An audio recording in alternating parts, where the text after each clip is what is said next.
Boa noite, gente. Deixa eu arrumar um pouquinho aqui. Estão me ouvindo bem? Antes de começar, estão me ouvindo bem? Bem provisória aqui a estrutura. Só um pouco. Podem dar um sinal se está tudo certo? Tudo bem? Então vamos lá. Eu tinha combinado... Estão me ouvindo, né? Tá ótimo.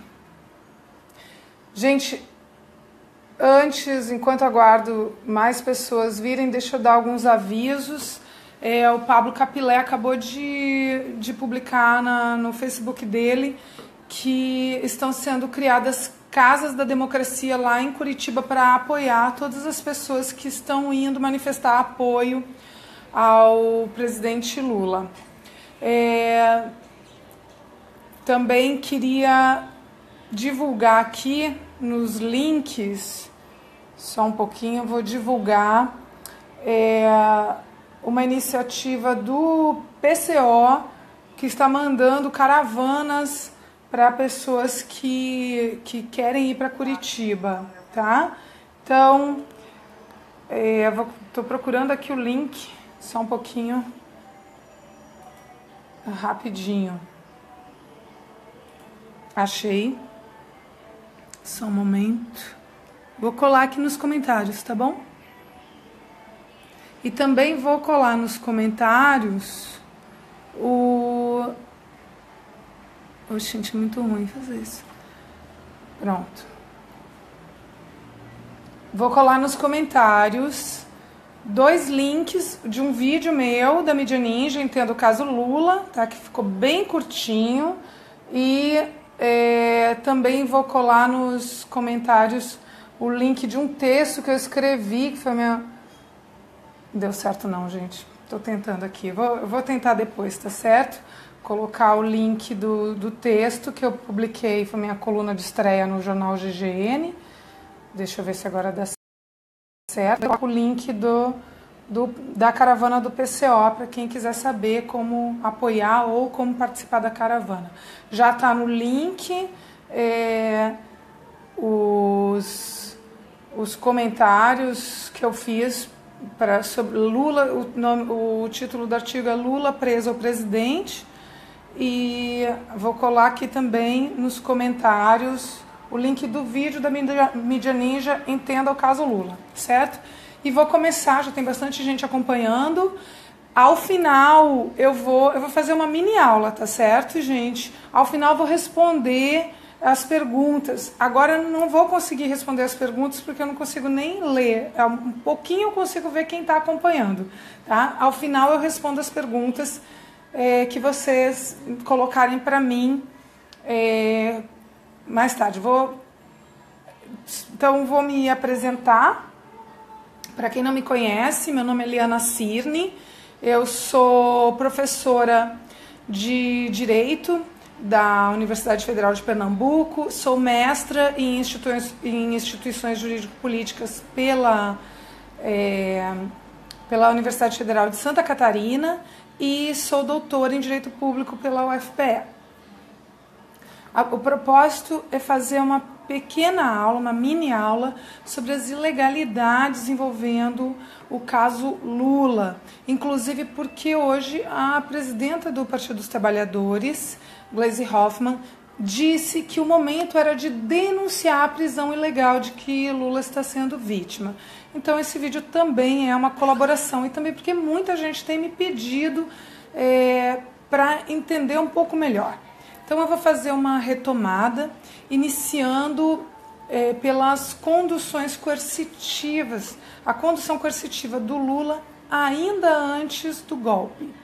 Então, eu chamei essa mini aula, digamos assim, a despeito de extremamente informal, de a construção de um preso político, porque são tantas ilegalidades que é possível nós verificarmos que de fato houve uma construção pensada de um preso político sem crime, sem qualquer prova de crime, iniciando pelo constrangimento de conduzir um ex-presidente da República para prestar depoimento de modo coercitivo.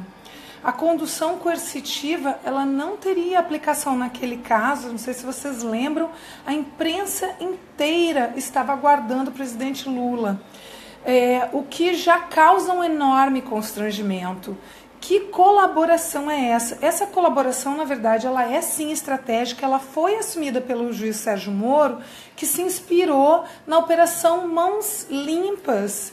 É uma operação que aconteceu na Itália, e que serviu de inspiração para ele, e ele assume isso. Então, essa colaboração entre o judiciário e a imprensa, ela foi pensada, ela foi estipulada de maneira racional, com objetivos pré-determinados. E o objetivo era, claro, construir um preso político e passar para aqueles que não têm interesse em buscar a verdade. Aliás, o nome do livro que se lançou recentemente, Lula, a Verdade Vencerá, me parece que é bem paradigmático, né? A gente está disputando narrativas. De que lado está a verdade? Eu acredito com provas e com convicção de que a verdade, acredito que a verdade está do nosso lado, e que do outro lado houve uma farsa para construir um preso político, que é o Lula, tá? Começando pela condução coercitiva. Então, a condução coercitiva, a mídia estava à espreita daquela cena constrangedora de Lula sendo preso, e a partir dali criou-se, alimentou-se na imprensa aquele desejo de chegar até o que aconteceu na data de ontem, que foi a prisão ilegal de Lula. Então, eu vou explicando um pouquinho essa trajetória. Aquela condução coercitiva era ilegal. Primeiro, há autores, há penalistas que dizem que, em razão do princípio da autoincriminação, a condução coercitiva do acusado vai ser sempre legal, porque existe um princípio de não autoincriminação. Então pode haver condução coercitiva, por exemplo, de testemunhas que são obrigadas a colaborar com a justiça. Mas no processo penal, as partes têm o direito legítimo de não se autoincriminarem. Então há penalistas que defendem que a condução coercitiva do acusado, ela é sempre abusiva e ilegal. Mas não apenas por isso ela era reprovável naquele caso. Ela era reprovável porque ela não preenchia os requisitos legais para a condução coercitiva. Não tinha havido recusa em depor da parte do presidente Lula, que inclusive já havia prestado depoimento.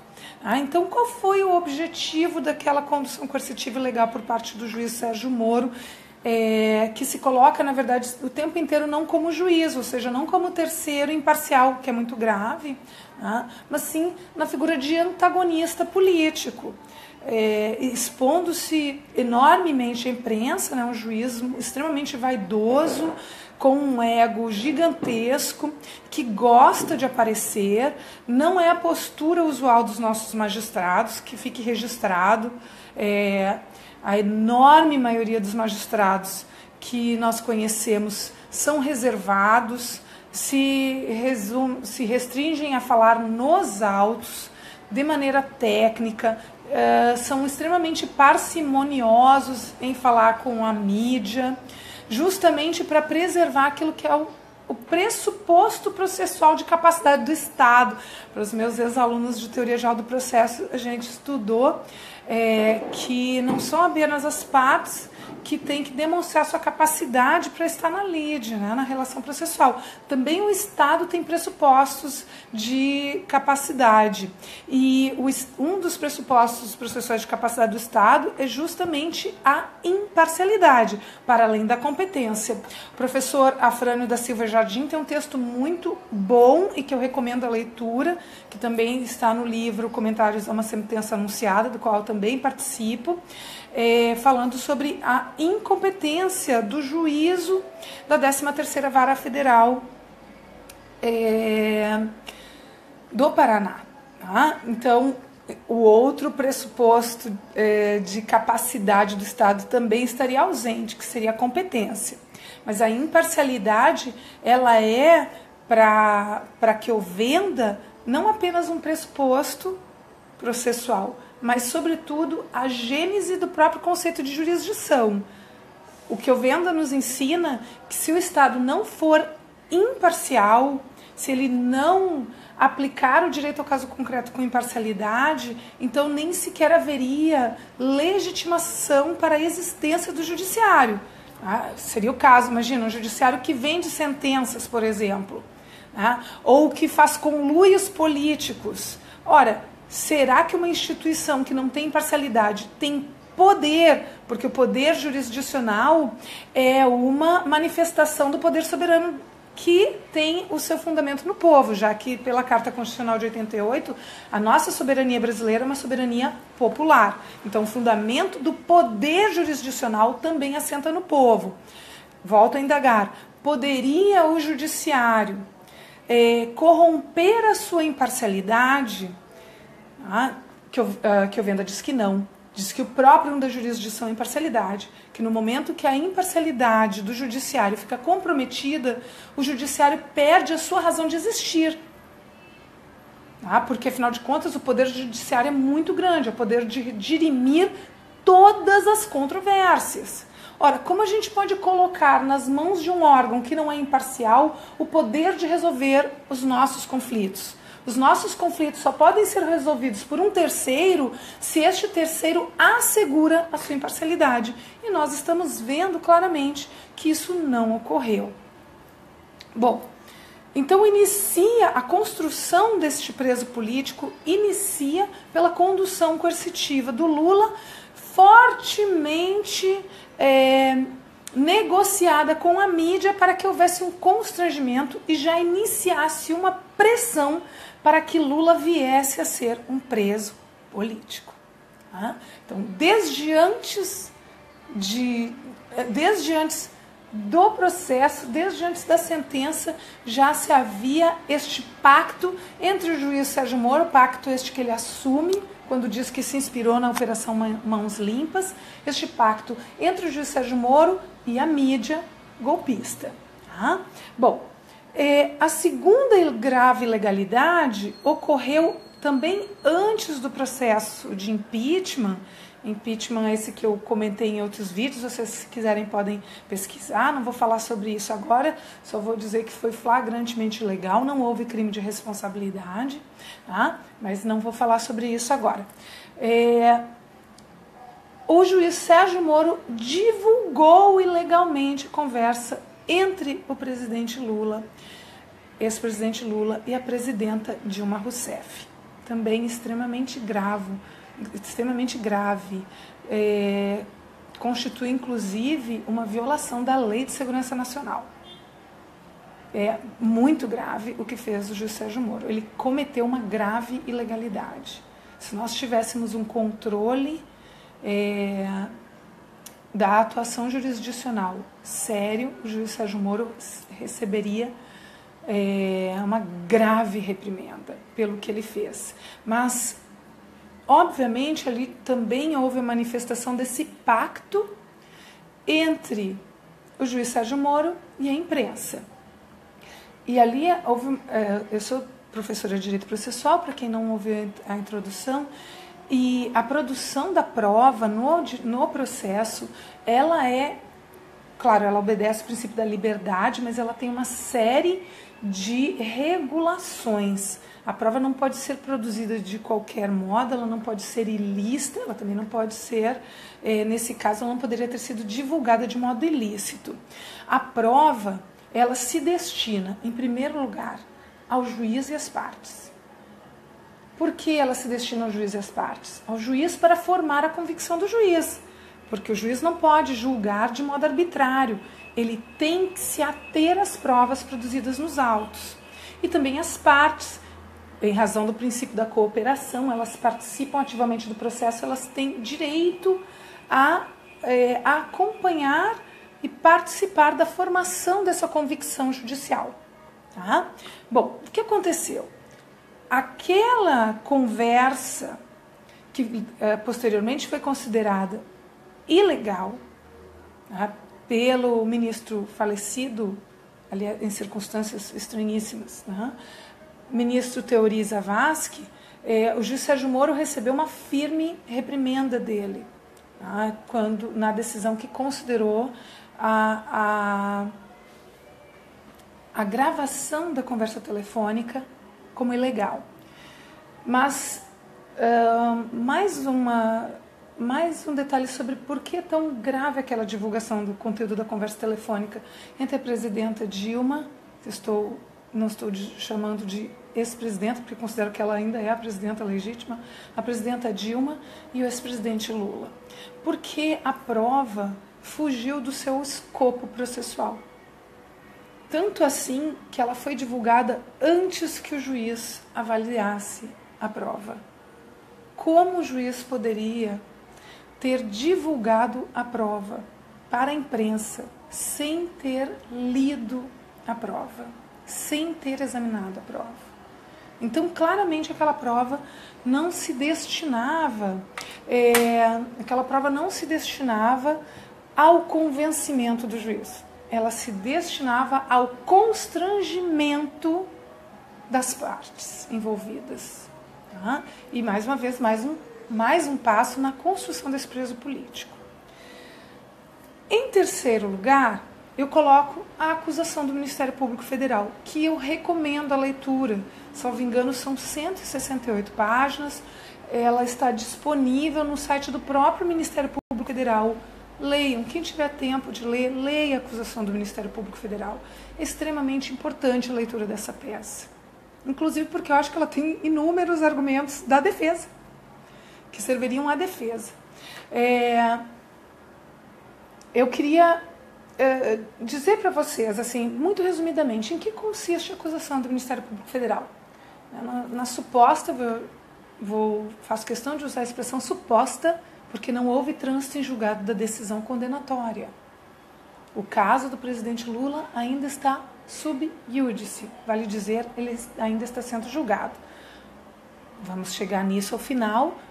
Lula está preso, sem trânsito em julgado, ele ainda está em julgamento. O caso ainda está sendo julgado, vai ser conhecido ainda pelo STJ e pelo STF. Quem não entendeu isso, não é da área do direito, não tem problema. O objetivo do vídeo é justamente esclarecer isso e ao final eu vou responder perguntas, tá certo? Então o objetivo do vídeo é fazer um vídeo didático para quem é leigo também, poder entender como se deu esse processo de construção do Lula como preso político, ok? Gente, quem não é meu amigo no Facebook, que não consegue escrever, pode mandar as perguntas na minha fanpage. Eu também estou gravando aqui, tanto na minha timeline e na minha fanpage, porque eu não tenho conhecimento técnico para compartilhar os vídeos, então estou gravando 2 vídeos ao mesmo tempo. E daí quem quiser, que não conseguir escrever as perguntas na minha timeline, escreve na minha fanpage e quem quiser também na fanpage vai lá e pede para eu adicionar, que eu adiciono, tá certo? Como amigo também aqui na minha timeline. Bom, voltando. Em que consiste a denúncia do Ministério Público Federal? Na suposta prática de 2 crimes. O crime de corrupção e o crime de lavagem de dinheiro. Vamos entender isso bem direitinho, gente, porque tanto se falou no triplex, o triplex, né? O triplex é do Lula, o triplex é do Lula. Não tem nenhuma prova de que o triplex é do Lula, mas, ok, tanto se falou no triplex, e o triplex estaria ligado, seria no futuro do pretérito, a prova do crime de lavagem de dinheiro. Mas a acusação primeira, estou dizendo primeira, é importante que vocês entendam por que ela é primeira, porque na verdade nós temos uma acumulação sucessiva de pedidos do Ministério Público Federal. Para os meus alunos de Direito Processual, espero que eles tenham entendido isso e não preciso explicar. Mas para os leigos, eu preciso explicar isso. No processo, a gente pode fazer mais de um pedido. E existem naturezas distintas de cumulação, quando a gente soma mais de um pedido. No caso da acusação do Ministério Público Federal, houve uma cumulação sucessiva de pedidos. O que significa isso? Eles fizeram 2 pedidos. Tá? O primeiro pedido é o pedido de condenação do Lula pela prática do crime de corrupção. E o segundo pedido, o pedido sucessivo, é o de condenação do Lula pela prática do crime de lavagem de dinheiro. Se não houver o primeiro crime, não existe o segundo. Por que isso? Porque existe uma relação de prejudicialidade. Tá? O que quer dizer? Se não houve prova de corrupção, não pode ter havido lavagem de dinheiro. É uma acumulação sucessiva. Então, se o primeiro pedido não for acolhido, o segundo fica imediatamente prejudicado. Tá ok? Pois bem, na sentença e no acórdão TRF4, houve a condenação do Lula, sim, pelo crime de corrupção. Mas, prestem muita atenção. Tá? De novo, eu preciso fazer alguns esclarecimentos de ordem processual, ok? Para vocês entenderem por que é flagrantemente ilegal a condenação do Lula, certo? Bom, existe no processo um princípio chamado princípio da congruência. O que é o princípio da congruência?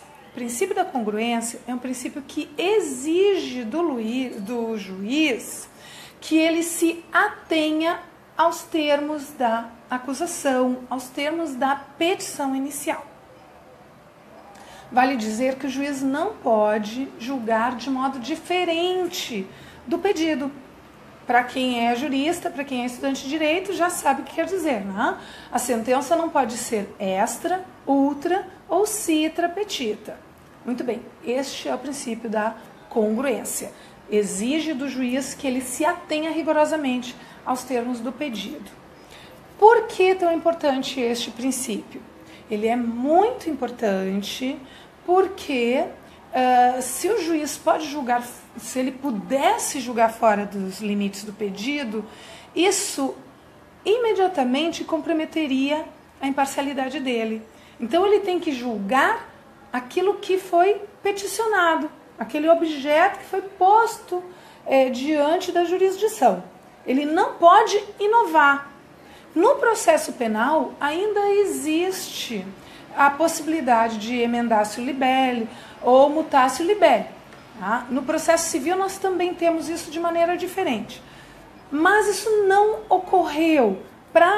Deixa eu explicar, né? O que é isso? O que é emendatio libelli? O que é a mutatio? São a possibilidade de juiz intimando o autor, quem é o autor nesse caso, o Ministério Público Federal, intimando o autor pode promover mudança na sua acusação. O Ministério Público poderia ter alterado o fundamento fático, jurídico da sua acusação, do seu libelo. Mas isso não foi feito. Isso não foi feito. A acusação continua a mesma. Volto a dizer, quem está entrando agora, estou vendo que tem muita gente acompanhando, quem está entrando agora, vale a pena ler as 168, se não me engano, 168 páginas da acusação que está disponível no site do Ministério Público Federal. Vale a pena ler. Tá? Então, isso não foi feito. A acusação continuou sendo por crime de corrupção e crime de lavagem de dinheiro. E o crime de corrupção consistia em... Vou repetir. O crime de corrupção consistia em facilitar esquemas fraudulentos, né, e na licitação de 3 contratos da Petrobras. Essa é a acusação. Facilitar esquemas fraudulentos, a possibilidade de fraude em 3 contratos da Petrobras. Na refinaria Abreu e Lima, 2 na refinaria Abreu e Lima, aqui em Pernambuco, e 1 na refinaria Presidente Vargas. Então, esse é o fundamento fático para a acusação por crime de corrupção. O que aconteceu? O que aconteceu foi que o juiz Sérgio Moro disse e reiterou isso de maneira muito explícita nos embargos de declaração, que nunca na sentença havia declarado que Lula tivesse obtido vantagens indevidas decorrentes de fraudes relativas à Petrobras. Ora, essa afirmação por si só, ela seria suficiente para inocentar o presidente Lula da acusação do crime de corrupção. Porque essa foi a acusação. Essa foi a acusação. Facilitar a fraude em processos licitatórios junto a 3 contratos da Petrobras com a OAS relativos às refinarias Presidente Vargas e Abreu e Lima. E o juiz Sérgio Moro, na sua sentença, disse e reafirmou nos embargos de declaração que não havia constatação disso. Então, Lula é inocente da condenação que lhe foi feita. Lula é inocente. Consequentemente, como se trata de uma acumulação sucessiva, a acusação de lavagem de dinheiro também teria que ter ficado prejudicada, automaticamente prejudicada. Não foi isso que aconteceu. Só um pouquinho, gente. Entra, filhote, pode entrar.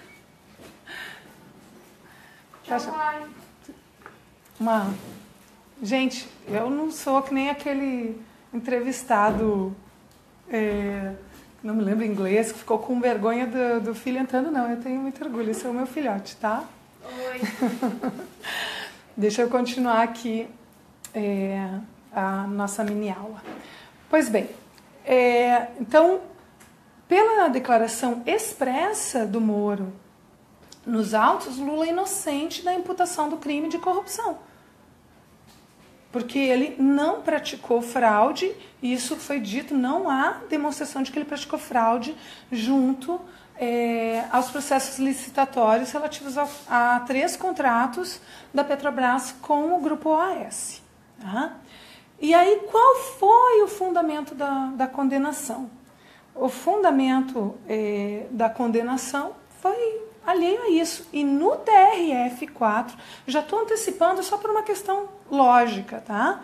No TRF4, o relator Gebran Neto modificou de novo o enquadramento jurídico dos fatos.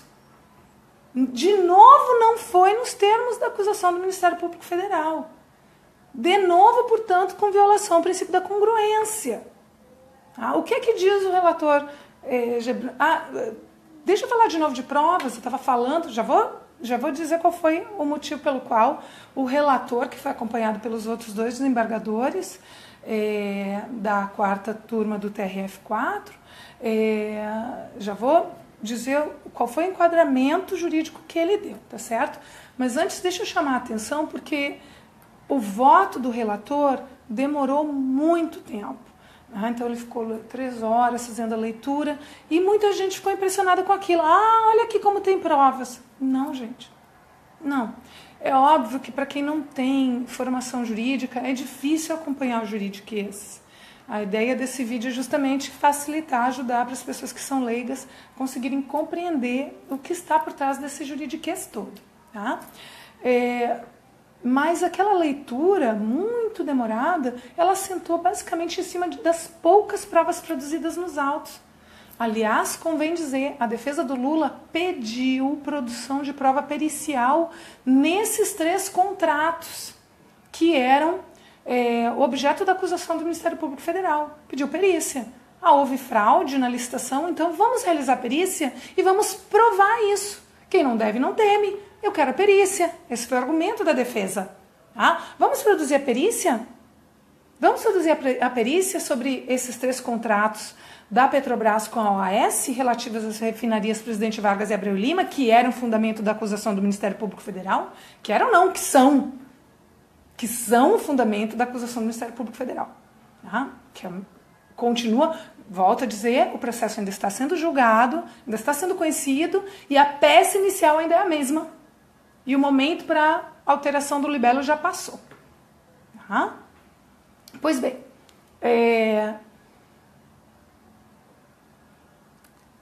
Essa prova foi negada.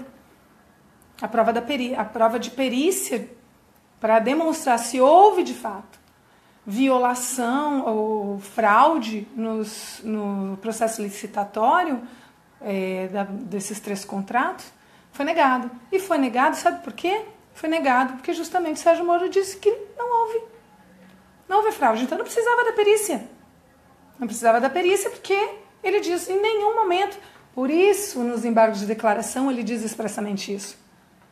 Porque quando a defesa opõe os embargos de declaração, diz, de novo chama atenção sobre o pedido de perícia feito pela defesa ter sido rejeitado. Aí Sérgio Moro diz, não precisa da perícia porque eu não estou condenando o Lula por causa disso.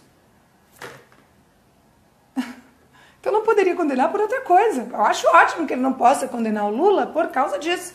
Eu só acho muito ruim que ele condene Lula por outro motivo que não está na acusação. Gente, isso é tão grave. Eu sei que pode... mas se ele praticou outro crime... Gente, se ele praticou outro crime, isso tem que se fundamentar outro processo para garantir o direito de defesa.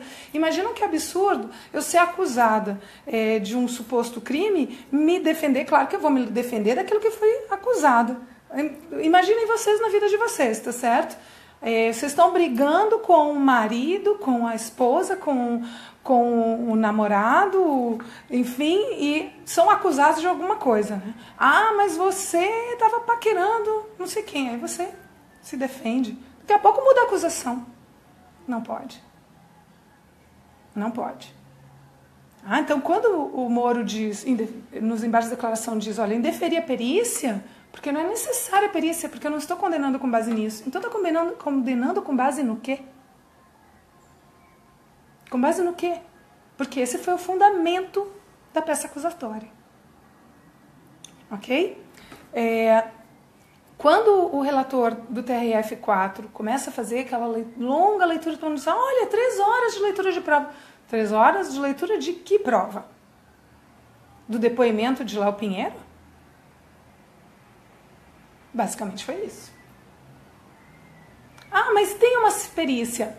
Sim, gente, tem uma perícia. De novo, baixem a acusação no site do Ministério Público Federal, que lá, inclusive, tem um print da perícia realizada pelo Ministério Público Federal. Então, baixem, eu insisto, é muito importante que a gente leia a acusação, para a gente ver o absurdo. Porque eu tenho certeza que quem lê aquela acusação fica indignado com a injustiça que está sendo feita contra o presidente Lula. Tá? Então, lá está, inclusive, em que consiste a perícia. A perícia não diz respeito ao crime de corrupção, diz respeito ao segundo crime, que é relativo ao pedido sucessivo, ou seja, ao segundo pedido, que é o pedido relativo à condenação por suposto crime de lavagem de dinheiro, tá? Que diz respeito ao famoso triplex. Vamos falar dessa perícia que foi feita? Vamos falar? Gente, essa perícia, ela diz respeito a uma rasura no contrato de promessa de compra e venda da unidade do edifício Solares. Quem fez a compra foi a dona Marisa Letícia. Tá? Ela assinou o contrato. E ela comprou uma unidade comum.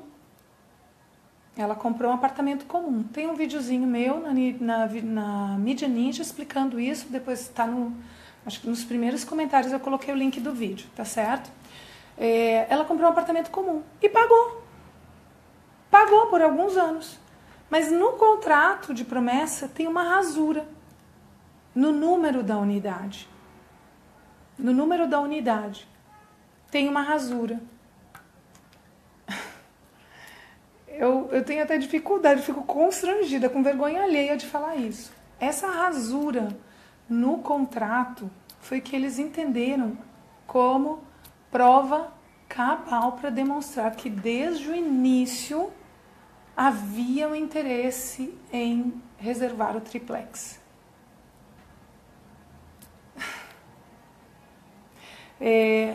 Observem, dona Marisa Letícia pagou as prestações do imóvel que ela comprou com aquele contrato que ela assinou e que tem uma rasura feita a caneta que foi feita no mesmo momento em que ela assinou o contrato.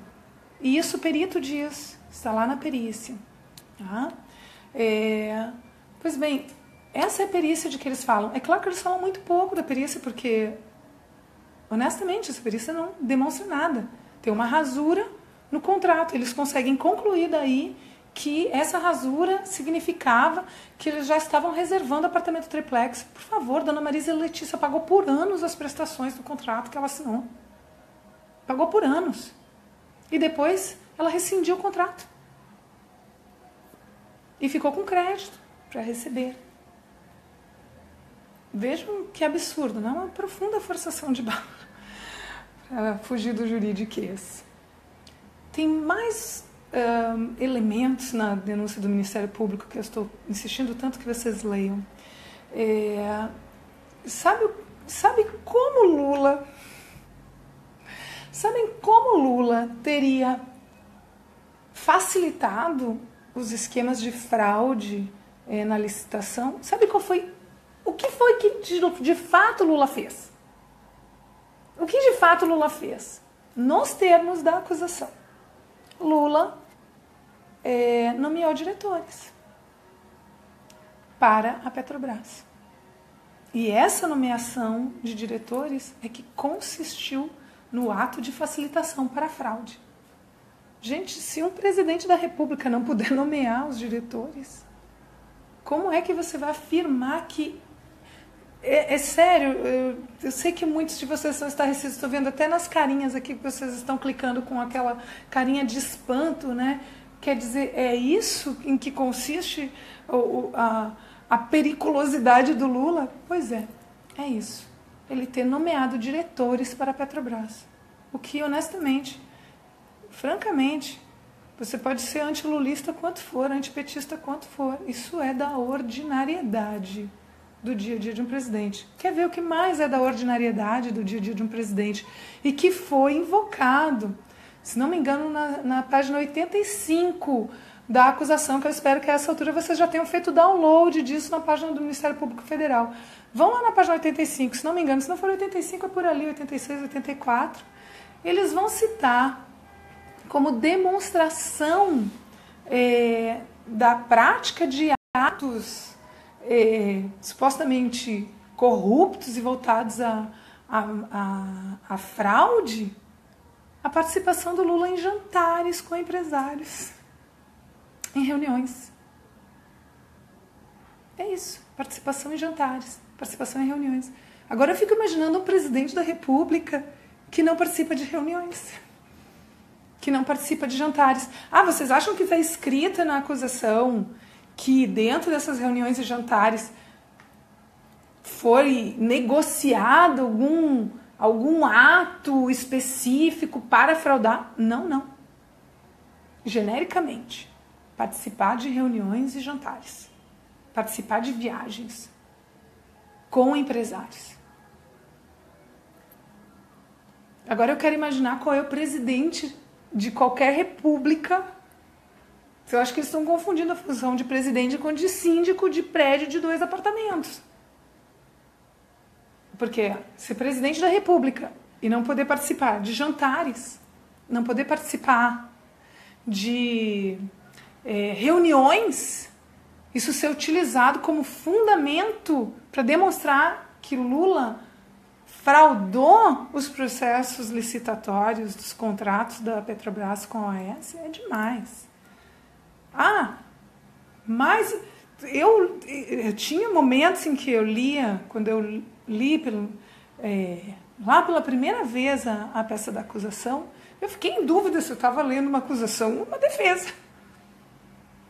Porque o Ministério Público Federal cita expressamente que Lula foi pressionado para nomear diretores para a Petrobras. Ele foi nomeado. Isso está escrito, eu fiquei sabendo, eu não sabia disso. Eu fiquei sabendo lendo a acusação do Ministério Público Federal. Eu fiquei sabendo lendo a acusação do Ministério Público Federal. Que o PP, por exemplo, travou a pauta do Congresso por 3 meses.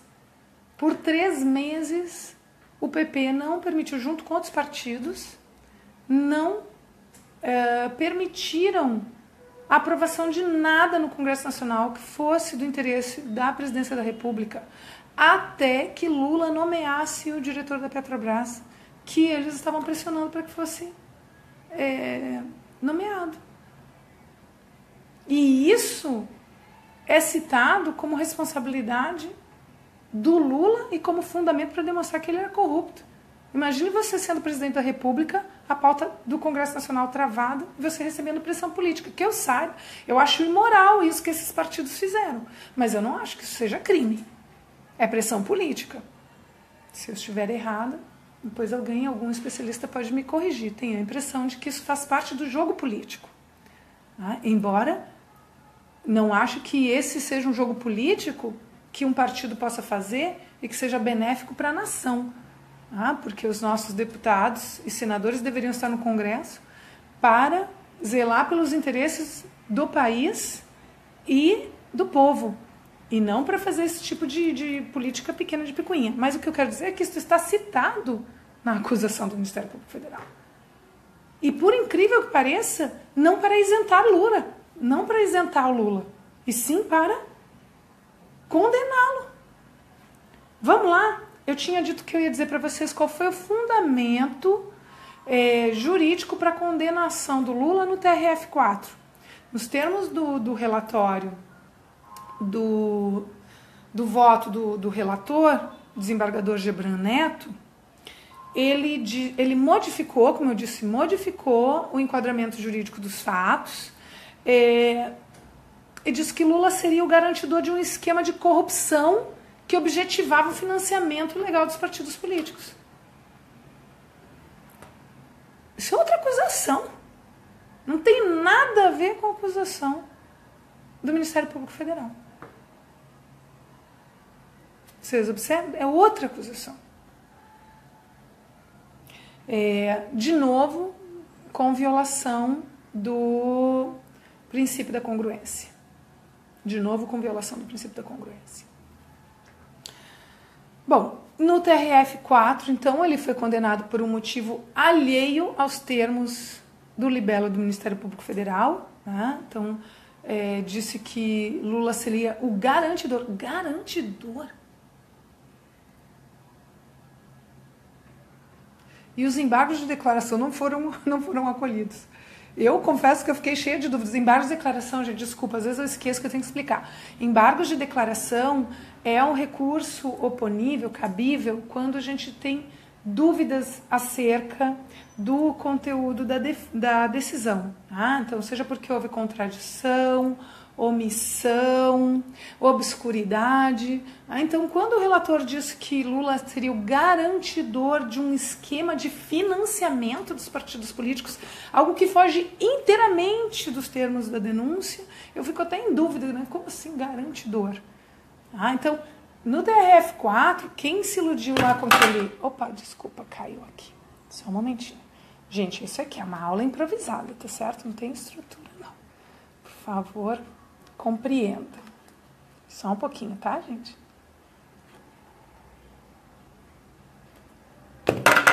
Eita, tô com dificuldade aqui de manter esse segundo vídeo. Só um pouquinho, gente. Vou ter que fazer um investimento aqui nessas tecnologias, tá? Pronto, acho que agora deu. Vamos lá, gente, é caseiro, tá certo? Pois bem, sim, eu estava dizendo, quem fez a leitura quem acompanhou o julgamento no TRF4 ficou impressionado com aquelas 3 horas de leitura do relatório, não sei o quê. Como eu já disse, né? Poucas provas, nenhuma prova da defesa foi elencada no relatório. Gente, como assim? Cadê o princípio do contraditório? Como um voto pode ignorar completamente as provas produzidas pela defesa? E os argumentos de defesa não foram citados. Quer dizer, o relator Gebran Neto, ele também entrou na onda do Moro. Né? Esse povo, assim, né, eles estão curtindo estar nos holofotes. Eles estão curtindo estar nos holofotes. E daí ele fica falando com a imprensa. mas não entrega a prestação jurisdicional. O momento da sentença, o momento da prolação, do acórdão, gente, esses momentos são momentos de entrega da prestação jurisdicional. Então tem requisitos para isso, mas a imprensa está tão entranhada, tão ligada a esse caso do Lula, que parece que os juízes estão julgando para a mídia e não para as partes em especial. Então o relator no TRF4 ele demora longamente na leitura do seu voto, etc. O relatório dele foge dos termos da acusação, como eu acabei de explicar, e não faz nenhuma referência aos argumentos da defesa. Por quê? Porque os argumentos da defesa eram muito bons, eram fortes. Então ele não cita. Por quê? Porque ele sabia que estava o Brasil inteiro ouvindo ele. Então ele não queria citar os argumentos da defesa, mas tem que citar. Tem que citar. No Código de Processo Civil, agora, inclusive, o artigo 489, parágrafo 1º, diz que é necessário, sob pena de nulidade da decisão, fazer referência aos argumentos que seriam, em tese, capazes de negar as conclusões às quais o julgador chega. Ou seja, é um prestígio do princípio do contraditório. E isso não houve. Em nenhum momento a gente vê referência aos argumentos da defesa. Tinha que ser assim. Tinha que ser assim. Tá? Pronto. Então, em relação ao TRF4, já concluí. Né? Então, já falei da sentença, que a sentença é extra petita, portanto, nula. Falei que ela modifica o fundamento da condenação por crime de corrupção. O mesmo acontece no TRF4. O TRF4 inova mais uma vez, muda completamente o fundamento da condenação, não dialoga com os termos da denúncia. E, finalmente, vamos falar do julgamento do STF. O julgamento do STF não foi nos autos deste processo do caso, deste processo em que Lula é acusado de corrupção e lavagem de dinheiro. O julgamento no STF foi em um habeas corpus, que é uma outra ação, não é um recurso, tá bom, gente? É outra ação. O caso do Lula ainda vai ser julgado no STJ e no STF. Ele ainda será julgado em grau recursal. Isso ainda não aconteceu, tá? Para quem não é do direito, o habeas corpus não é um recurso. Ele é um remédio extremo para manter a liberdade do Lula. Mas ainda cabem recursos. Inclusive, cabe recurso ainda dentro do TRF4, que é o recurso de embargos de declaração, que alguns de vocês já leram na mídia, né? Os embargos dos embargos. É isso mesmo, o direito tem essas coisas, tá, gente? Muito bem, então, ainda cabe recurso especial, ainda cabe recurso extraordinário no caso Lula. Não sei como será julgado. Se a gente tivesse garantia de um julgamento imparcial, eu teria certeza de que seria declarada nulidade daquelas decisões, tá? Porque justamente viola o princípio da congruência, e a violação do princípio da congruência é causa de nulidade da decisão. Tá? Então, se nós tivéssemos confiança no nosso judiciário, eu diria, olha, com certeza absoluta será considerada nula a decisão. Mas, a gente, como eu disse, a gente está vivendo um processo de construção de um preso político. E o julgamento do TRF4 foi para isso também. O tempo inteiro só lendo o depoimento do Léo Pinheiro. Não eram provas, era basicamente prova. Tá?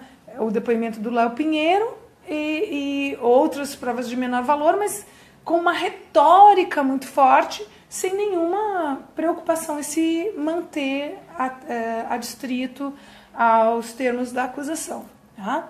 Pois bem, então ainda cabem recursos, que são recurso especial e recurso extraordinário, mas o que houve na semana passada, na quarta-feira passada no STF, foi o julgamento do habeas corpus. Tá? Gente, eu estou impressionada, é muita gente acompanhando, que bom, fico bem feliz, né? Porque a Gleisi Hoffmann pediu para a gente denunciar a ilegalidade da prisão do Lula, então espero estar contribuindo para essa compreensão, tá certo? Então, na quarta-feira passada, houve o julgamento do habeas corpus do Lula. O que foi julgado lá? Então, agora a gente muda de assunto, porque é outra ação com outro conteúdo, tá certo? Sobre o caso Lula, que as pessoas chamam caso do triplex. O triplex, na verdade, seria ligado ao pedido sucessivo, né, que seria de lavagem de dinheiro. Isso eu já comentei. Agora eu vou falar do julgamento do STF.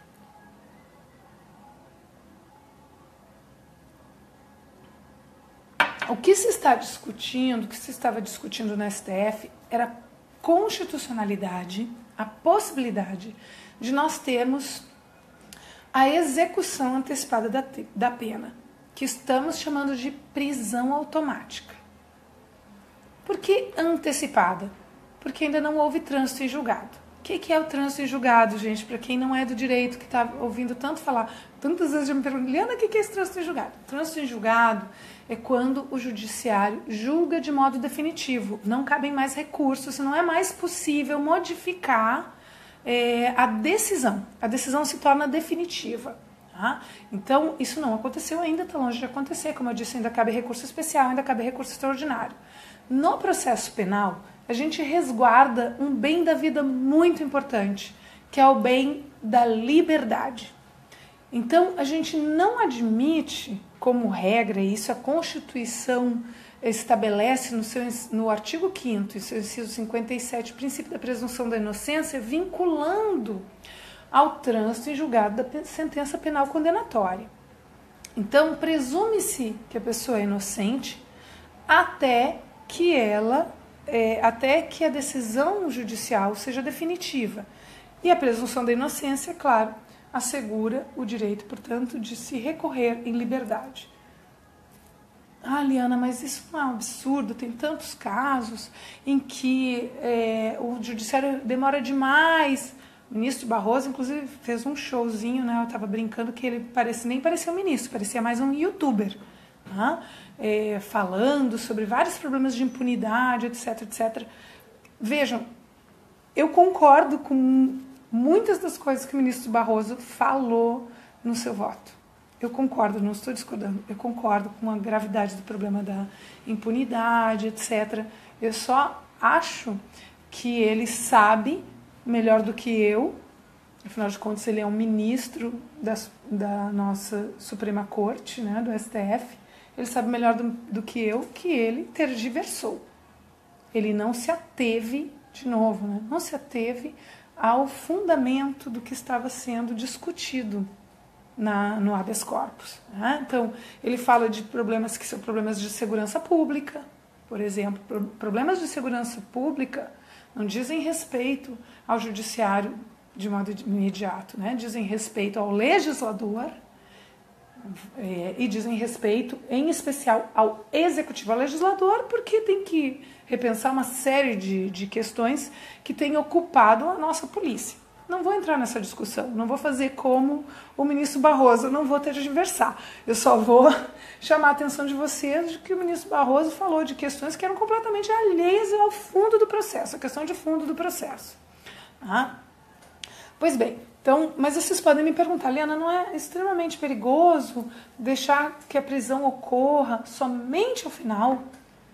Bom, é exatamente por isso que existe um outro instituto. Gente, por favor, prestem atenção, tá certo? Outro instituto, ou seja, da prisão de natureza cautelar, prisão preventiva. Sempre que existe algum risco, algum perigo, o juiz pode determinar de modo preventivo a prisão do réu, tá? Justamente para garantir a segurança da sociedade, etc. Imagina, em casos de violência doméstica, quantas vezes as mulheres, né, dizem, olha, eu estou na iminência de sofrer uma violência. Nesse caso, demonstrados os requisitos da cautelaridade, então vai se conceder uma prisão diferente dessa que estava sendo discutida no STF. Para muita gente isso não ficou claro, né? Pois é, são prisões diferentes. Os ministros explicaram isso, alguns explicaram, o Celso de Mello explicou muito bem, Marco Aurélio, que é relator das ADCs 43 e 44, o próprio Gilmar Mendes falou sobre isso. Em especial o voto do Celso de Mello a gente tem que elogiar. Extremamente didático, também o ministro Lewandowski, extremamente didático. Mas mesmo assim, um juridiquês que eu sei que é difícil de quem é leigo entender. Então, as prisões são diferentes, são prisões de natureza jurídica completamente diferentes. Eu prestigiar o princípio da presunção da inocência não significa que não possa ser decretada uma prisão de natureza cautelar, uma prisão de natureza preventiva, sempre que houver risco e perigo. Então, mesmo se respeitando o princípio da presunção da inocência e assegurando a possibilidade de recorrer em liberdade, quando o juiz percebe que aguardar o término dos recursos pode ser perigoso e colocar a sociedade em risco, ele decreta a prisão de natureza cautelar. Entenderam? É outra coisa. Agora, essa é a exceção. A regra, nos termos da nossa Constituição, tem-se que aguardar o trânsito em julgado da decisão para poder, então, haver a ordem de prisão.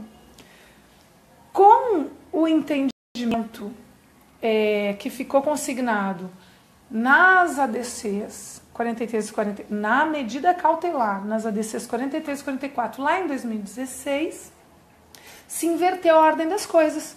O que era exceção, que deveria ser exceção, virou regra.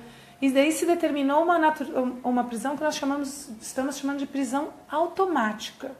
Vale dizer, com a condenação em segunda instância, que é essa condenação no TRF4, se determina de modo imediato a prisão do réu, sem que tenha havido esgotamento das vias recursais. Essa prisão ela não tem natureza cautelar. Não precisa demonstrar perigo, risco, não precisa demonstrar necessidade de que o réu seja preso, como é o caso da prisão preventiva. Na prisão preventiva, tem se demonstrado o preenchimento dos requisitos. Olha, é perigoso para a sociedade, ou existe risco de que o réu fuja, ok? Então, não é essa prisão. A prisão é determinada de modo automático, sem nenhuma necessidade. Sem nenhuma necessidade. Por isso, no voto do Celso de Mello, voto belíssimo para todo mundo que é estudante de Direito, eu recomendo assistir o voto do Celso de Mello na íntegra, porque é uma bela aula de Direito que nos relembra por que nós escolhemos a nossa profissão, porque a nossa profissão é tão digna. Então, no voto do Celso de Mello, ele explica exatamente como reaver a liberdade tomada injustamente pelo Estado. É por isso o princípio da presunção da inocência. É por isso que o réu tem que recorrer em liberdade.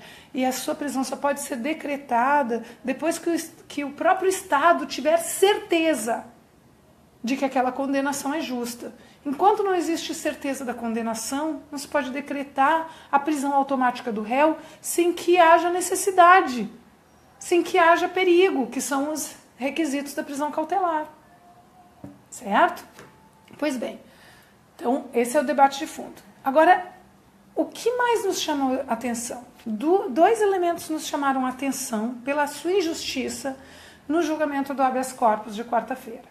O primeiro elemento foi a manipulação da pauta do STF pela presidenta do Supremo, Carmen Lúcia. Presidenta, tá, gente? Porque a expressão presidente tem inclinação de gênero e de número. Se você usar a expressão no plural, você fala presidentes. Se você fizer a inclinação de gênero e referir-se a mulher, você fala presidenta. Esse é o português correto. Tem gente que fala tanto em português correto, mas gosta de usar a expressão de modo errôneo. Tá? Então, a presidenta do STF, ministra Carmen Lúcia, ela manipulou politicamente a pauta do STF. E ainda teve, na minha opinião, a cara de pau de dizer que não iria pautar as ADCs 43 e 44, porque isso iria apequenar o Supremo. Gente, por favor. Apequenar o Supremo... deixa eu explicar isso, né? Para quem não é do direito. O que aconteceu? Existem duas ações declaratórias de constitucionalidade, que são as ADCs 43 e 44. Que debatem justamente isso que eu estava explicando. A 43 foi impetrada pelo Partido Ecológico Nacional e a 44 foi impetrada pelo Conselho Federal da Ordem dos Advogados do Brasil. Tá? O que se quer nessas ADCs? A declaração de constitucionalidade do artigo 283 do Código de Processo Penal. O artigo 283 do CPP disciplina justamente o inciso 57 do artigo 5º da Constituição, que exige o trânsito em julgado da sentença penal condenatória. E veda, portanto, a possibilidade da prisão automática. É claro que mantendo a possibilidade da prisão preventiva, ok? Não é para acabar a prisão preventiva, não. A prisão preventiva é necessária, porque em caso de demonstração de perigo, de necessidade, se decreta a prisão de natureza cautelar, ok? Mas para acabar com essa prisão automática, que é uma prisão desnecessária, é uma prisão que se dá automaticamente com o término da cognição na segunda instância, ela se dá automaticamente sem demonstrar a menor necessidade para tanto, ok? Então, declarar a constitucionalidade do artigo 283 do CPP e vedar a possibilidade de prisão automática, mantendo a possibilidade de prisão preventiva. Beleza? Pois bem, o ministro Marco Aurélio é o relator dessas duas ADCs. Vou chamar ADC, tá certo? Adição declaratória de constitucionalidade, vocês já sabem o que é. Ele é o relator dessas duas ADCs. Ele encerrou o seu relatório em dezembro do ano passado. E desde dezembro do ano passado, essas duas ADCs poderiam ser julgadas. Então, o que elas fariam? Elas julgariam a tese geral para todos os casos. Afinal de contas, o artigo 283 é constitucional do CPP, né? Ele é constitucional. Se ele for constitucional, não é possível decretar prisão automática com encerramento da cognição de segunda instância. Essas ADCs iriam definir essa questão para todo mundo, porque as ADCs são ações objetivas, elas não têm parte. Então, elas são ações que objetivam discutir a norma jurídica em tese, a lei em tese. Tá? Então, a decisão da ADC, ela seria aplicada ao Lula, ao seu Zezinho, à Dona Maria, ao seu João. Como a gente tem hoje no Brasil um sistema de precedentes que foi instituído pelo nosso Código de Processo Civil de 2015, o correto é justamente fixar a tese geral para depois aplicá-la aos casos individuais. Carmen Lúcia não quis fazer isso. Ela prendeu as ADCs 43 e 44 e colocou o habeas corpus do Lula, quer dizer, o caso concreto, de maneira casuística, colocou na frente do julgamento das ADCs. Mais uma explicação. Em 2016, houve uma decisão do Pleno do STF, dos 11 ministros, em uma medida cautelar nessas duas ADCs. E naquela ocasião, o julgamento foi 6-5, contrariamente à declaração de constitucionalidade do artigo 283 do CPP. Tá? Então, naquela ocasião, havia uma maioria entendendo que era possível a prisão automática. Daí vocês vão perguntar, como pode? Se em 2016 essa matéria foi julgada, como ela vai ser julgada de novo? Porque ela foi julgada numa medida cautelar. Para quem não é do direito, a medida cautelar, ela requer uma cognição que nós chamamos de sumária. Então, a decisão da medida cautelar é uma decisão de natureza provisória, precária. Tá? E depois existe a cognição que nós chamamos de exauriente. É aquela cognição que esgotou todos os argumentos das partes, todas as provas produzidas pelas partes. Pois bem, então aquela decisão de 2016 foi uma medida cautelar com base em cognição sumária, cognição diminuta, tá? E provisória. Logo, quando a ministra Rosa Weber disse que ela sempre buscava respeitar os precedentes da Corte. Ela fez alusão, inclusive invocando o artigo 926 do CPC, que fala que é dever dos tribunais manter a sua jurisprudência íntegra, estável e coerente. É claro que essa estabilidade da sua jurisprudência, ela tem que se dar com base em uma cognição exauriente. Isso só será possível quando houver o julgamento do mérito das ADCs. Não pode se exigir isso a partir do julgamento das da medida cautelar, tá? Porque a medida cautelar não tem cognição exauriente, como eu já expliquei. Pois bem, só que a ministra Carmen Lúcia não colocou as ADCs em pauta.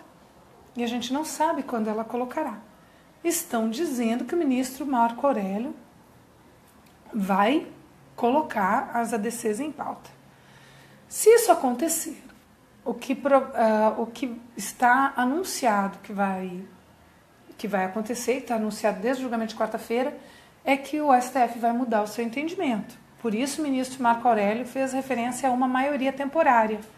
Porque a ministra Rosa Weber, o ministro Gilmar Mendes mudou de opinião em relação a 2016, porque ele viu que aquela decisão se converteu em uma ordem de prisão automática e que isso era extremamente pernicioso para o sistema.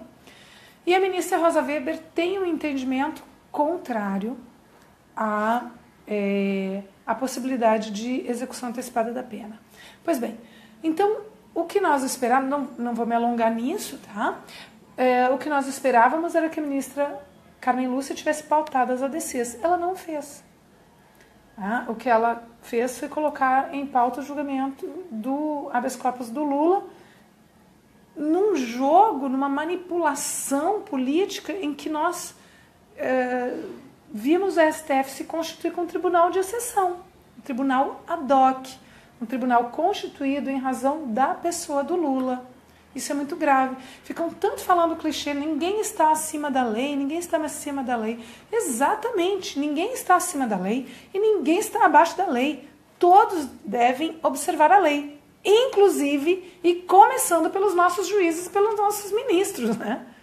E também os nossos presidentes, os nossos legisladores, todos. Ninguém está acima da lei, de fato, e ninguém está abaixo dela. O que nós vimos na quarta-feira foi um tribunal constituído em razão da pessoa do Lula, em que se configurou o que o ministro Marco Aurélio chamou de maioria temporária e que eu vou chamar de maioria esdrúxula, porque a ministra Rosa Weber disse que iria acompanhar o entendimento anterior e invocou o princípio da confiança, o que me deixou muito feliz, porque raramente o princípio da confiança é invocado e é um princípio muito importante do direito processual, que é o princípio que nos assegura nós, jurisdicionados, o direito de confiarmos nas decisões do judiciário, o direito de acreditar que o judiciário não vai mudar de entendimento de forma abrupta de uma hora para outra. Só que o que me deixou... Eu fiquei triste pelo princípio da confiança ter sido... Fiquei feliz porque o princípio da confiança foi invocado, mas fiquei muito triste porque ele foi invocado, parece, de maneira irônica. Porque a própria ministra Rosa Weber já anunciou que vai mudar o entendimento. Se ela vai mudar o entendimento, ela está violando a nossa confiança. Porque o princípio da confiança é confiar no judiciário, que ele não vai mudar abruptamente de entendimento e, principalmente, ele não vai mudar de entendimento de acordo com a conveniência da pessoa que está sendo julgada. Então, eu vou permitir que o Lula seja preso e depois eu vou mudar de entendimento. Isso é violação do princípio da confiança. E mais, isso é um tribunal constituído em razão da pessoa. Então, é um tribunal ad hoc, é um tribunal de exceção. Por isso eu digo, Lula é preso político. Lula é preso político. Tá? É completamente ilegal a prisão do Lula. Bom, sim, para concluir o último ponto, dentro de tantas ilegalidades, a última ilegalidade foi a ordem de prisão do Moro. É claro que o Moro não consegue ficar longe dos holofotes, ele vive esse caso de amor com os holofotes. Então, ele decreta a prisão do Lula sem terem sido esgotados os recursos ordinários. Ou seja, inclusive em desrespeito a decisão do STF, porque ainda há recursos ordinários cabíveis, né, os chamados embargos dos embargos, e nem sequer nos termos dessa decisão esdrúxula do STF, a ordem do Moro é legal, né? É legal em todos os aspectos. Bom, gente, então concluo aqui minha aula, não sei nem quanto tempo eu demorei. Muito obrigada por acompanhar, muita gente acompanhando, estou até um pouco surpresa. Eu vou agora começar a ler algumas perguntas. O objetivo da aula foi colaborar para essa denúncia de que Lula é um preso político, de que a prisão de Lula é ilegal, tá ok? E agora eu vou procurar responder as perguntas. Eu vi que muita gente comentou, deixa eu ver se eu consigo voltar, tá certo? Para ler as perguntas e responder. Gente, quem está me acompanhando, tem mais gente me acompanhando aqui no meu perfil pessoal, tá? Mas eu também tenho uma fanpage, e a minha fanpage, ela permite que qualquer pessoa escreva. Tá? Então, quem não pode escrever aqui no meu perfil pessoal, pode ir na minha fanpage, que lá é aberto para comentários, tá? Quem está escrevendo aqui, matando a aula da saudade das suas aulas. Ai, que ótimo, adoro meus ex-alunos. Gente, deixa eu ver aqui. Deixa eu ver se eu consigo ler perguntas, eu suponho. Vânia Lívia, parabéns, excelente aula, muito obrigada. Joene Jo Pires, não sou da área, mas foi muito esclarecedor, obrigada. Sônia Regina Trambaioli, gostei demais. Laerte Melo, parabéns. Enoque Teixeira, você tem outro Facebook? Tenho, eu tenho perfil pessoal, mas eu adiciono as pessoas artesanalmente no meu perfil pessoal. Aqui na fanpage todo mundo pode interagir. Berenice, parabéns. Maria Aparecida, parabéns. Érica, obrigada pelos esclarecimentos. Super obrigada, gente.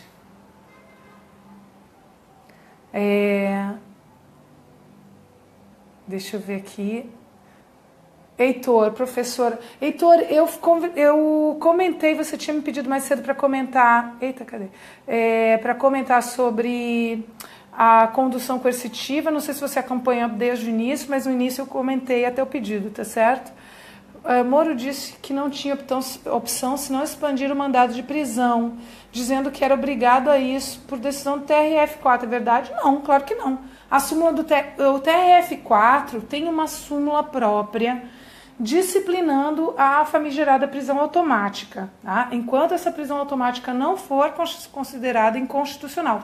O TRF4 tem uma súmula e essa súmula condiciona ao esgotamento dos recursos no próprio TRF4. Não houve esgotamento ainda porque ainda cabem embargos de declaração, dos embargos de declaração. Então, não, mais uma vez, Moro age, para ser eufêmica, com muito má técnica.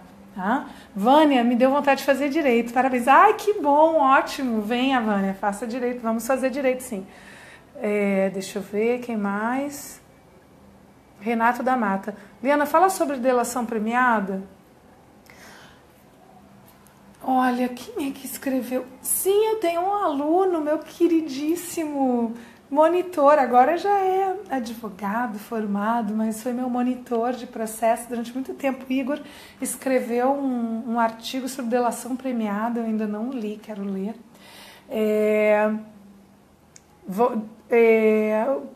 Rapidamente, Renato, o problema da delação é um instituto que tem pontos positivos, mas da maneira como tem sido utilizado, especialmente da maneira como foi utilizado nesse caso do Lula, que é um caso marcado por irregularidades, nós vimos que, no caso, o depoimento do Léo Pinheiro, gente, por favor, que foi justamente o depoimento mais lido no relatório do desembargador Gebran Neto. O tempão que ele ficou lendo trechos do depoimento do Léo Pinheiro. Gente, o Léo Pinheiro deu o depoimento preso já.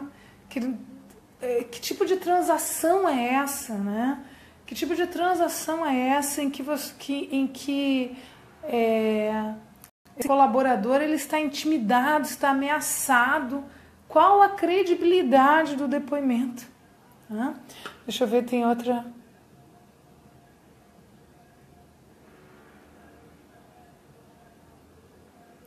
Felipe Liana. Eita, fugiu aqui. Eu estava lendo e saiu a pergunta. Deixa eu ver aqui.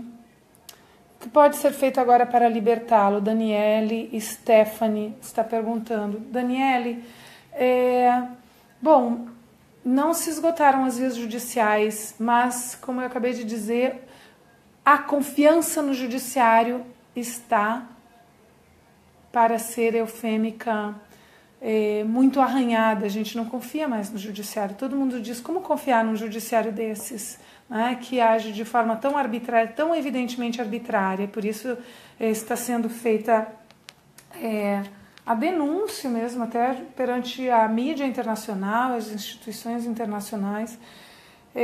Se nós tivéssemos um judiciário sério, nós poderíamos estar razoavelmente tranquilos, mas justamente estamos preocupados porque não temos um judiciário em que a gente possa confiar na imparcialidade, na técnica, na boa técnica jurídica. Lula, me parece que agora o momento é um momento de apoio político.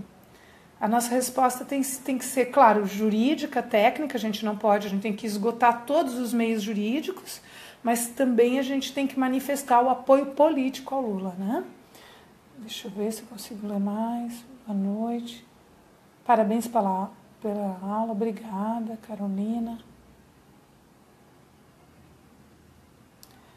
Marcos de Souza faz um comentário aqui. Roubalheira, para de mentira. Olha, Marcos, eu sugiro que você leia a peça do Ministério Público Federal, a peça de acusação do Ministério Público Federal. Se você acha que eu estou enganada, eu sugiro que você leia a peça do Ministério Público Federal. Leia tudo que eu citei aqui, está lá, você vai ler, confirma, depois você lê a sentença do Moro, tudo público. Gente que quiser confirmar, está tudo público, vocês podem confirmar. E compara. E vê se foi observado o princípio da congruência. Decisão anula. Não tem prova. Agora, no plano da convicção sem provas, se o Deltan Dallagnol pode ter convicção sem provas, você também pode, se quiser. Agora, a mentira é sua, não é minha. A mentira é sua. Surgiu um pessoal aqui na minha fanpage dizendo Bolsonaro 2018. Gente, não tem nem resposta para isso, né? Apoiar um candidato fascista, certamente, aqui não. Aqui a gente tem um compromisso com o maior presidente do país.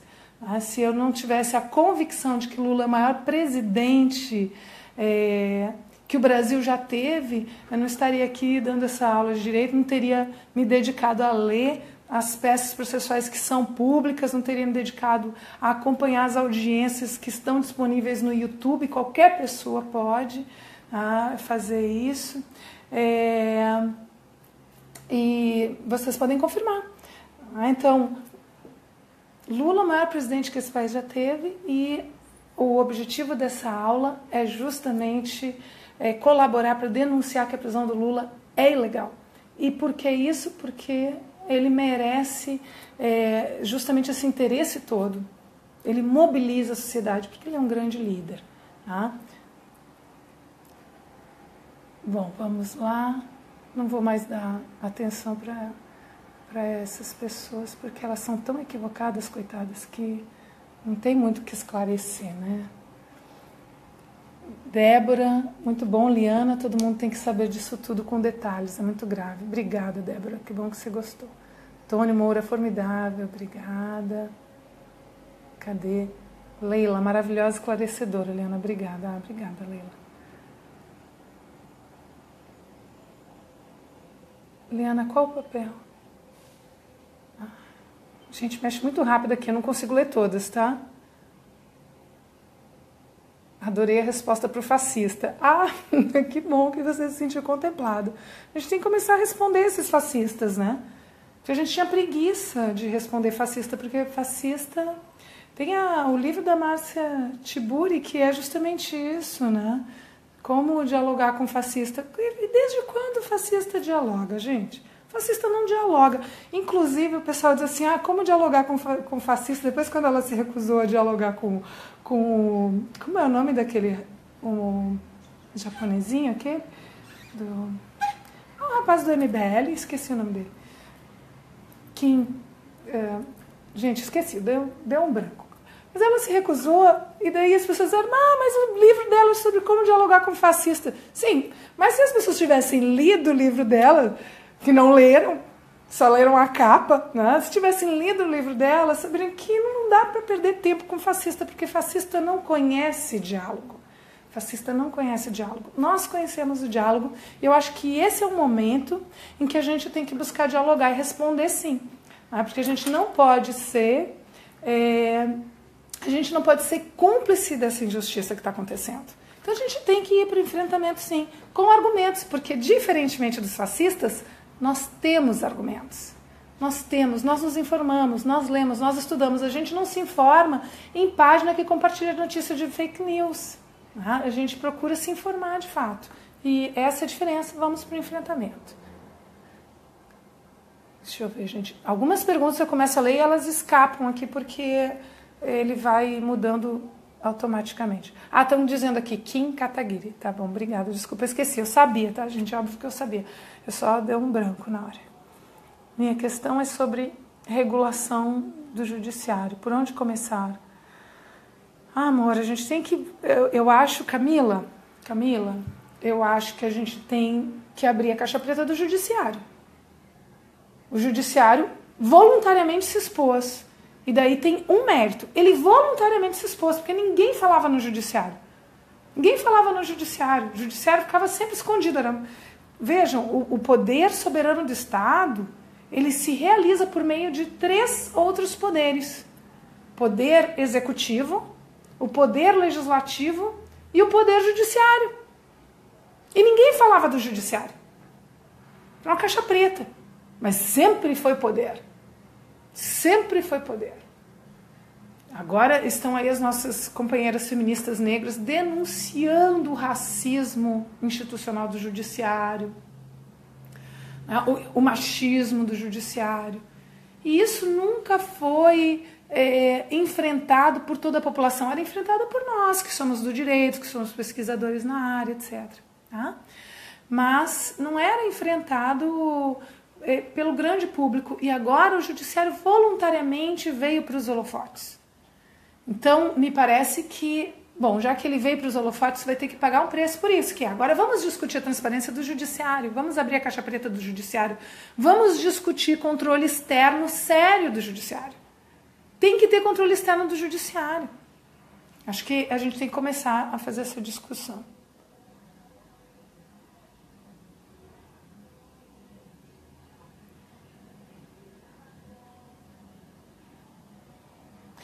Márcia Cidade, não dê atenção às fascistinhas, professora. Tá bom, meu amor. Sugestão acolhida. Até porque, felizmente, eles praticamente não vêm aqui, né? Eles são poucos, mas fazem um ruidinho. Liana, Marcelo Jesse. Liana, ótima aula, infelizmente não pude acompanhar inteira. Depois você assiste, tá bom, Marcelo? Dá para pegar, daqui a pouco eu compartilho, tá bom? Diane Terra, boa noite, fala sobre o lawfare. Boa pergunta, Diane. Então, o que é a lawfare? É uma guerra jurídica, é uma guerra judicial.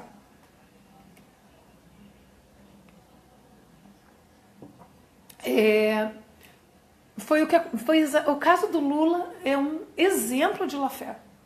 O caso do Lula é um exemplo de lawfare. Tá? Por quê? Porque, como eu disse, houve a construção de um preso político, desde a condução coercitiva do Lula. Até agora, a gente viu um processo muito bem articulado, do ponto de vista político-midiático, para construir um preso. Não tem crime, não houve prova do crime. Para quem pegou desde o início, eu expliquei, né, o caso Lula. Não tem prova da corrupção. É ridículo citar que Lula participava de jantares, de reuniões, isso como fundamento para condená-lo por corrupção, isso é absurdo.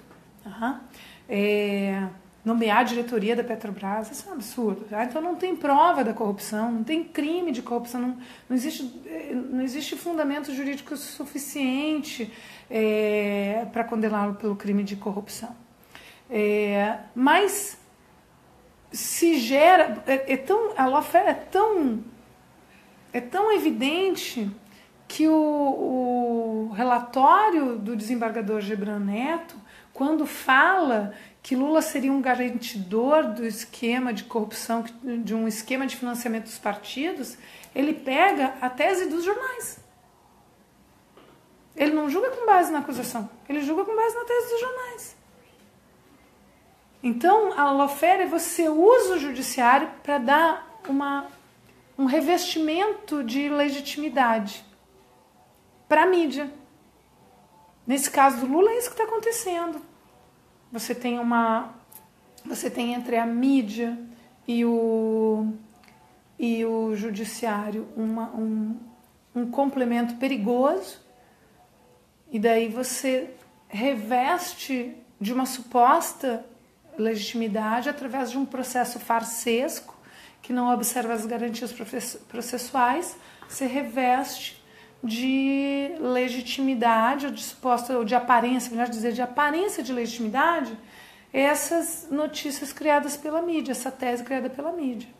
Então, essa aparência de legitimidade é que justamente é o objetivo. E é por isso que é tão importante que a gente denuncie. E é por isso que eu estou pedindo para vocês lerem a denúncia do Ministério Público Federal lá no site do MPF, para depois ver o quão absurda é a própria denúncia. Na minha opinião, seria causa até de inépcia da inicial.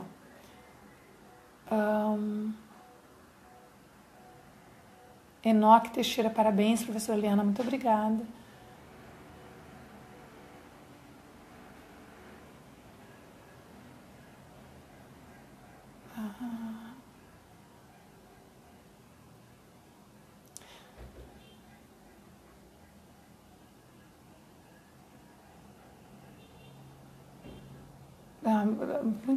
Obrigada, gente. Muitos elogios, eu não estou lendo, eu estou procurando mais perguntas para poder. Lula livre. Liana, tiraram do ar a consulta aos processos da página do MPF até amanhã. Ué, por quê? Bom, Lê Coelho está dizendo isso. Eu não sabia não. Eu não tive a menor dificuldade. Na página do próprio Ministério Público Federal eu encontrei a denúncia. Eu espero que eles coloquem lá, senão a gente coloca. É um PDF, tá? A denúncia. São 160 e poucas páginas. 165, 168. Cristina, Liana Cirilins, a mentira é sua, né? Amei, beijos. Eu com certeza não estou mentindo. Eu tenho aqui as peças, é só mostrar. Qualquer um que não tenha preguiça pode ir lá ver. O que eu fiz referência está disponível publicamente, gente. Qualquer um pode ler a denúncia, qualquer um pode ler a sentença, qualquer um pode ler. Todo mundo pode ver o vídeo do julgamento do TRF. Maria Fro, querida Maria Fro, muito obrigada, Fro, pelo seu trabalho, pelo seu blog da Maria Fro. Gente, quem não acompanha o blog da Maria Fro, acompanhe o blog da Maria Fro, coloque lá, vê primeiro. Eu tenho as minhas... A mídia independente tem que ser a fonte da nossa informação, né? Então, fica aqui, Maria Fro, muito obrigada, e fica a recomendação para seguirem o blog da Maria Fro, que eu sou admiradora há muitos anos, antes mesmo de conhecer essa pessoa maravilhosa que é a Conceição Oliveira. Antônio Moura, amei o livro da Márcia, é muito bom, né?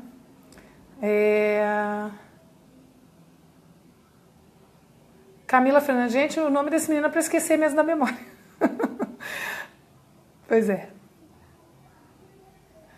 Ok, gente, deixa eu ver aqui se eu consigo. Quem tiver mais perguntas sobre o caso Lula.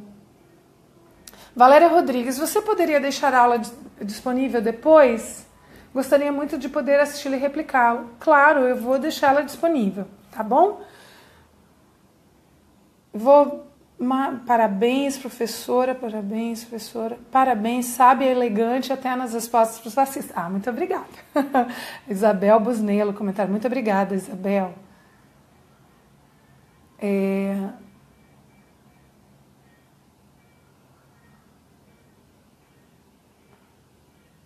Gostaria de ouvir uma palavra de apoio. Estou de coração partido com a prisão do maior presidente, Isamar Lima. Isamar, eu vou encerrar com essa... Peraí. Antes de responder Isamar, tem a pergunta da Mari Ivana. Oi, Mari, tudo bom, querida? Verdade que Rosa Weber estava impedida de votar o habeas corpus do Lula? Eu li essa matéria, não me lembro, não sei se foi... Eu li, mas não é, eu acho que não é o caso não, tá, gente? Acho que não é isso. Eu não vou me comprometer com uma resposta peremptória, mas a princípio eu creio que ela não estava impedida não, tá?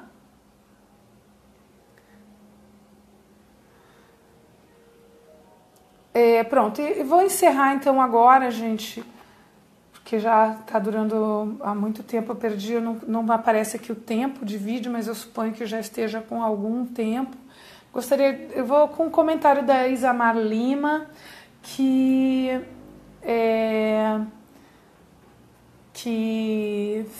foge um pouco, mas eu acho que quero concluir com a pergunta, com o pedido dela. Ela diz: gostaria de ouvir uma palavra de apoio, estou de coração partido com a prisão do maior presidente.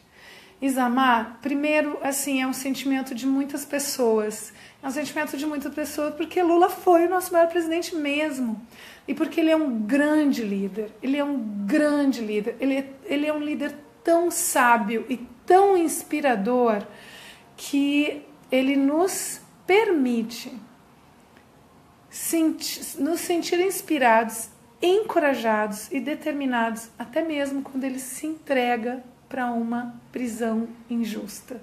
Não é qualquer pessoa que consegue fazer isso. Tem muita inspiração naquele homem, porque ele conseguiu, na minha opinião, comecei a escrever esse texto, tomara que eu consiga terminar, o Lula refundou a política ontem. Ele refundou. Sabe por que ele refundou? Porque nós estávamos vivendo um momento de criminalização da esquerda e de criminalização da política. Tanto que esses candidatos que se apresentaram, Luciano Huck, etc., eles são candidatos que se mostram como não políticos e às vezes fingem, como é o caso do Dória. Dória finge não ser político, né? Porque eles querem passar a imagem de que a nova política não é feita por políticos. E isso é bem complicado. Né? Eu acho que a gente tem que fazer, acho que a gente tem que pensar exatamente o contrário. Eu acho que a gente tem que assumir a política. E eu acho que a gente tem que assumir a política como sendo nossa e não deixar apenas para os políticos profissionais. A gente tem que participar mais da política. A gente não pode encerrar nossa participação no voto. Quando a gente vota, é claro, é um momento importante de manifestação da nossa cidadania, mas a gente não pode só votar. A gente tem que atuar mais na política, a gente tem que exigir mais transparência, a gente tem que participar e controlar. Quanto mais participativos os mandatos, melhores.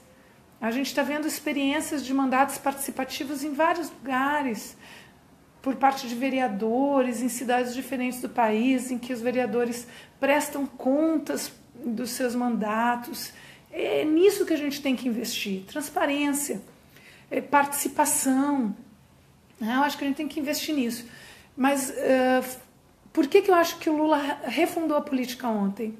Porque a gente vinha com asco da política, né? A gente vinha com asco da política, achando que política é igual à corrupção.